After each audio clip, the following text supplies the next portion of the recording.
আসসালামু আলাইকুম রহমতুল্লাহি অবরকাতুহ। সম্মানিত দর্শক,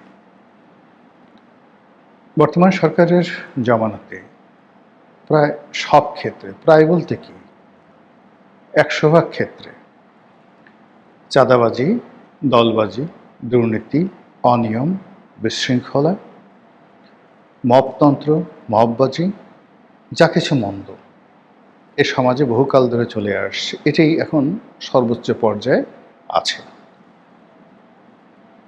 অন্যদিকে এই সকল মন্দ বিষয় সমাজ ধারণ করার জন্য, রাষ্ট্র ধারণ করার জন্য যে একটা শান্তিপূর্ণ পরিবেশ দরকার, যে একটা উন্নয়ন দরকার, এটি নামতে নামতে এমন একটা পর্যায়ে চলে গেছে যে প্রত্যেকটি মানুষের দেয়ালে পিঠ থেকে গেছে। রাষ্ট্র পরিচালনায় সরকারেরও কিন্তু দেয়ালে পিঠ থেকে গেছে, তার হাতে কোনো টাকা নেই। ফলে টাকা উপার্জনের জন্যে সরকার এমন এমন জায়গাতে হাত দিয়েছে আগামী বাজেটে, যেটি দরকার কিন্তু নজিরবিহীন। আবার এটি সামাল দেওয়া সরকারের জন্য সত্যিকার অর্থেই কঠিন একটা বিষয় হয়ে দাঁড়াবে। এই বিষয়গুলো নিয়ে সংক্ষেপে আলোচনা করব, কিন্তু তার আগে যেটা বলে নেই সেটি হলো যে আমাদের এই সরকারি প্রশাসনে, military, judiciary, civil service, police, সব ক্ষেত্রে আওয়ামী লীগ জমানাতে যে দলবাজি হয়েছিল তার চেয়ে আরও নির্মম এবং নিষ্ঠুর দলবাজি হয়েছিল ইউনূস জমানাতে। আওয়ামী লীগের লোকজন অনেকে দূরে সরে গেছে, অনেকে ঘোমটা পড়েছিল, অনেকে গুপ্ত হয়ে গিয়েছিল এবং অনেককে চাকরি থেকে বাদ দিয়ে দেওয়া হয়েছে। ফলে এই বিশাল যে শূন্যতা, সেই শূন্যতার জায়গাগুলো নিয়ে জামাত, এনসিপি টানাটানি করেছে। এরপর কিছু কিছু পদ পদবি রীতিমতো যাকে বলা হয় টেন্ডার হয়েছে। এই পদে যাওয়ার জন্য আসলে কে কত যোগ্য, কে কত টাকা দিতে পারে, আর কে কত লবি মেনটেন করতে পারে, এইভাবে অতি আশ্চর্যজনক কিছু নিয়োগ হয়েছে, যেখানে দেখা গেছে যে আওয়ামী লীগ করে, দুর্নীতিবাজ, কিন্তু ক্ষমতায় টিকে গেছে। আবার আওয়ামী লীগ করে না, ভালো কর্মকর্তা, কিন্তু এই যে একটা উত্থান পতন, সেই উত্থান পতনের মধ্যে অনেকে চাকরি থেকে বাদ পড়েছেন।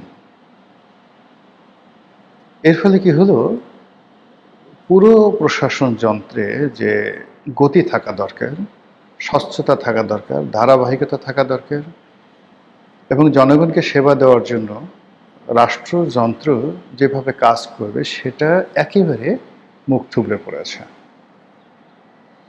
ফলে যে যত বড়ই গাল ভরা গল্প করুক না কেন, কোনো সরকারি অফিসে গিয়ে জনগণ সেবা পাচ্ছে না। আর জনগণ যখন সেবা পাচ্ছে না, সেখান থেকে সরকারের যে রেভিনিউ কালেকশন, সেটা মারাত্মকভাবে সেখানে অবদমিত হয়েছে। জনরোষ কোন পর্যায়ে পৌঁছে গেছে যে ভ্যাট আদায় করার জন্য কর্মকর্তারা মাঠে যাচ্ছেন। তো এমনি এক কর্মকর্তা গেছেন, যিনি আসলে আসল কর্মকর্তা না, ভুয়া কর্মকর্তা, কিন্তু পাবলিক তাকে ধরে বেদম পিটিয়েছে। এরপরে যেভাবে পুলিশকে টানিয়ে রাখা হয়েছিল, সেইভাবে তাকে টানিয়ে রাখা হয়েছে। মেরে তার গালের যে মানচিত্র, সেই মানচিত্র পাল্টে দেওয়া হয়েছে। সরকার সম্মান বাঁচানোর জন্য বলছে এটি ভুয়া, মানে ভ্যাট কর্মকর্তা। কিন্তু ভুয়া ভ্যাট কর্মকর্তা না হয়ে যদি ওই বাজারে অরিজিনাল ভ্যাট কর্মকর্তা হতো, তাহলে ভ্যাট কর্মকর্তাদের সম্পর্কে জনরোষ যে পর্যায়ে গেছে, পরিস্থিতি এর বাইরে যেত না। এভাবে আয়কর বিভাগ, এভাবে কাস্টমস, এভাবে পুলিশ, সব ক্ষেত্রে যখন মানুষের যে রাগ, ক্রোধ ওই পর্যায়ে চলে আসবে, তখন এই রাষ্ট্র চালানোর ক্ষমতা সরকারের থাকবে না। এই জিনিসগুলো তৈরি হয়েছে মূলত দলবাজির কারণে, শূন্যতার কারণে, এবং এটা ধারাবাহিকভাবে কাউকে দায়ী করা যাবে না। অর্থাৎ অতীতে যারা করেছে, পরবর্তীতে যারা এসেছে, তারা তাদের দলবাজি না কমিয়ে বরং বাড়িয়ে দিয়েছে। আপনাদের মনে আছে যে 2001 থেকে 2006 পর্যন্ত একটি সরকার চলেছিল, বিএনপির সরকার। আজকের দেশে যা কিছু অন্যায় ঠিক ওই সময়টাতে শুরু হয়েছিল। এই যে আন্ডারওয়ার্ল্ড, সেই সময়ের কালা জাহাঙ্গীর, সেই সময়ের অন্য যে সকল, সেই যে ডাকাত শহীদ, তারপরে শেষে ডেভিড, অন্যান্য যারা খুব কুখ্যাত দস্যু এবং কুখ্যাত আন্ডারওয়ার্ল্ডের ডন ছিলেন, তারা নামে বেনামে আবার এই সময় ফিরে এসেছে। যদিও শেখ হাসিনার জমানাতে এই ডনগিরিটা ছিল না, চাঁদাবাজি ছিল, কিন্তু সংঘবদ্ধ সিন্ডিকেটের মাধ্যমে ডনগিরি ছিল না, এই ডনগিরি চলে এসেছে। ওই সময়টাতে প্রথম ব্যাংক পাড়াতে একজন বাকের নামে একজন সেই সিবিআই নেতার তৈরি হয়েছিল। সমস্ত ব্যাংক পাড়াতে তার দাপটে কে এমডি, কে চেয়ারম্যান, কে কি ডাজ নট ম্যাটার, বাকের যা বলবে তাই হবে। সেই বাকের মরে গেছে, কিন্তু এখন হাজার বাকের পুরো আর্থিক খাতে দানব হয়ে দেখা দিয়েছে।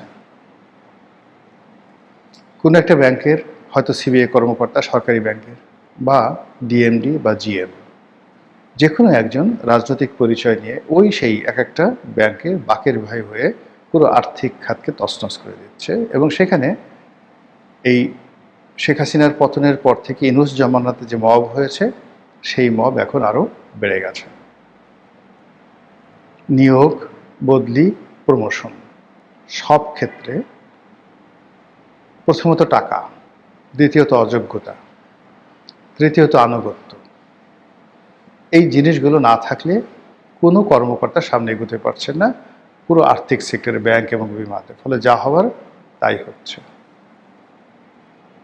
সরকারে যারা মন্ত্রী রয়েছেন, তাদের কারো কথা মানে সামনে যখন আসছে সেটা ট্রল হয়ে আসছে, নেতিবাচক অর্থে আসছে, ঠাট্টা মশকরার জন্য আসছে। কিন্তু সরকারের কথা মানে মন্ত্রী বা এমপি কোনো গুরুত্বপূর্ণ কথা বলেছেন, সেই কথার ব্যাপারে দেশের প্রেস অ্যান্ড মিডিয়া যারা আছেন তাদের দৃষ্টি আকর্ষণ হয়েছে এবং জনগণ তাদের কথা শুনেছে। এরকম সিঙ্গেল ঘটনা গত এই 2 মাসে ঘটেনি। ইনুস জামানাতে যেভাবে প্রেস সেক্রেটারি শফিক সাহেব, আলী রিয়াজ, বদিউল আলম মজুমদার, এই মানুষগুলো কথাবার্তা বলতেন, এগুলোকে মিডিয়ার সামনে আনতো অ্যাজ এ নুইসেন্স হিসেবে, যেন এদের সম্পর্কে মানুষের রাগ হয়, এদের কথা শুনলে মানুষ ক্রোধান্বিত হয় এবং এদের কথা শুনলে লোকজন ইনুস সাহেবের উপর রাগ হয়ে যায়। এই জমানাতেও একই ঘটনা ঘটছে। মন্ত্রী, এমপি থেকে শুরু করে সবার কথাবার্তা এমনভাবে উপস্থাপন করা হচ্ছে মূলধারার গণমাধ্যমে এবং সোশ্যাল মিডিয়াতে, কখনো উলঙ্গভাবে, কখনো খুব ইন্টেলেকচুয়ালি, খুব কৌশলে এদেরকে এমনভাবে তুলে ধরা হচ্ছে যেগুলো আলটিমেটলি ট্রলের শিকার হচ্ছে। এবং সরকার যে একটা বোগাস ভোগ, সরকার যে একটা ফাঁপা বেলুন, তার যে কোনো ক্ষমতা নেই, এবং সরকারের যারা কর্তা ব্যক্তি তারা যে যোগ্যতম নয়, সেই জিনিসগুলো ফুটে উঠেছে।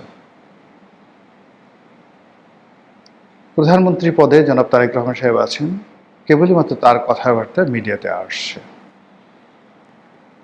কিন্তু তার কথার মধ্যে চমক বেশি, আশ্বাস বেশি, স্বপ্ন বেশি, দিক নির্দেশনা নেই।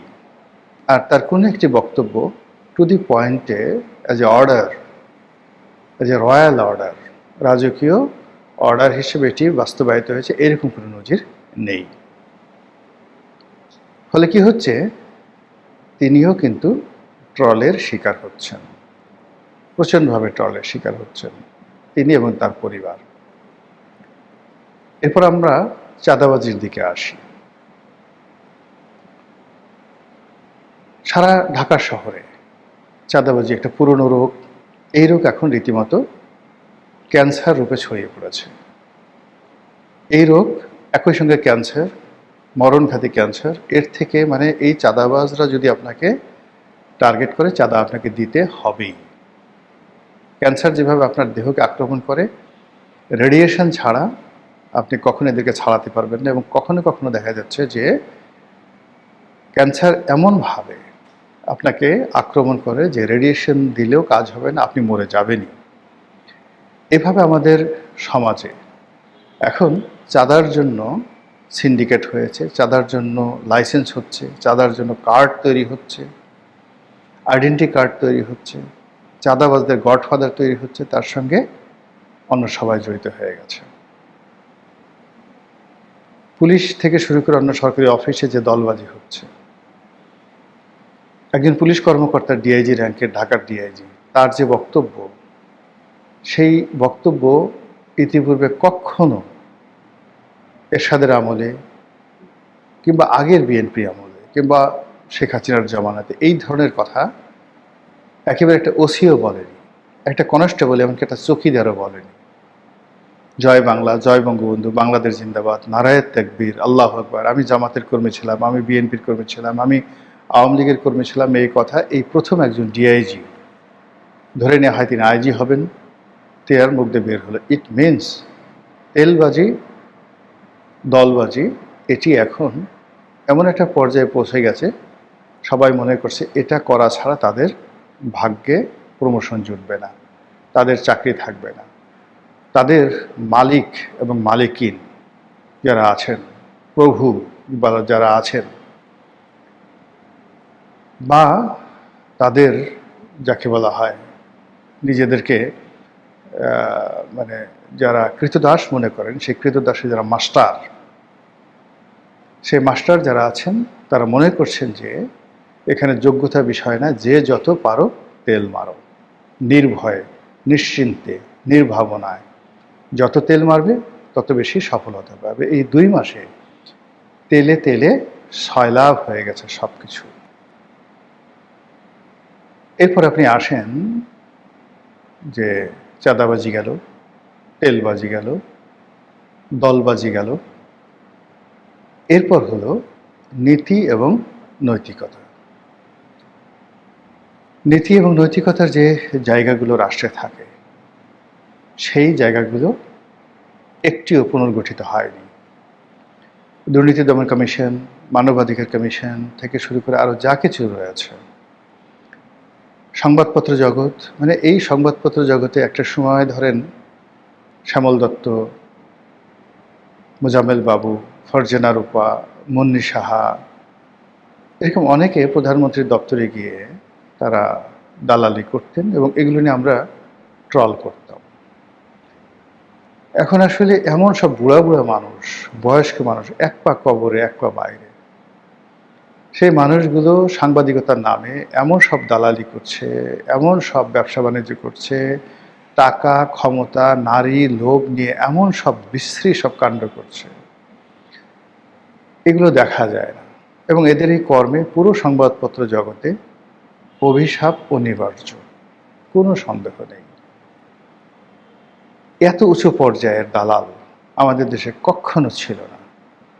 একেবারে যাকে বলা হয় যে মানুষগুলো মানে দালালি করবে, এরকম কল্পনাও 3 মাস আগে যারাদের করা যেত না, এখন তারা দালালি শুধু নয়, মালিকের জুতো চাটা শুধু নয়, মালিককে বলে যে আপনি ওই জুতোয় যত ময়লা লাগাবেন আমার চাটতে তত সুবিধা হবে, এই পর্যায়ে নড়াচড়া করছে। দেশ এবং বিদেশের যে সকল চিহ্নিত দুর্নীতিবাজ সংবাদপত্র জগতের, যাদের কর্মজীবন শুরু হয়েছিল 500 টাকা ঘুষ দিয়ে, যারা চাকরি করতেন বিভিন্ন জায়গাতে, বেতন পেতেন 5,000 টাকা, কিন্তু 50,000 টাকা ঘুষ দুর্নীতি করে বিভিন্ন কোম্পানি থেকে যারা মাসোহারা নিতেন, ধরেন সেই 2001-2 সনে সেই লোকগুলো আবার ফিরে এসেছে প্রত্যেকটা মন্ত্রীর দপ্তরে, প্রধানমন্ত্রীর দপ্তরে, তাদের অবাধ বিচরণ। এবং এই যে ইসলামী ব্যাংকে বা ইসলামী ব্যাংকগুলোতে এখন যা কিছু হচ্ছে, কয়েকটি পত্রিকায় ইতিবাচক নেতিবাচক লেখালেখি হচ্ছে, কেউ এসএলএমের পক্ষে, কেউ এসএলএমের বিপক্ষে। এবং এইগুলোতে এই দুর্নীতিবাজ সিন্ডিকেট, যাদের সঙ্গে সরাসরি ক্ষমতার কেন্দ্রের একটা সম্পর্ক আছে, এরকম দুর্নাম আছে, তারা ছড়িয়ে পড়েছে। ফলে দুঃখ ভারাক্রান্ত হৃদয়ে বলতে হচ্ছে। পরিস্থিতি ক্রমশ খারাপ হচ্ছে, জঘন্য হচ্ছে। আর এই জঘন্য পরিস্থিতি দিয়ে সরকারের যে ন্যূনতম লাভ হবে না, বরং আরও বহু দায়, বহু দেনা সরকারকে শোধ করতে হবে, সেরকম একটা পরিবেশ পরিস্থিতি এই মুহূর্তে অবশ্যম্ভাবী হয়ে পড়েছে। মহান আল্লাহ আমাদের সবাইকে হেদায়েত দান করুন, হেফাজত করুন। আসসালামু আলাইকুম ওয়া রাহমাতুল্লাহি ওয়া বারাকাতুহু।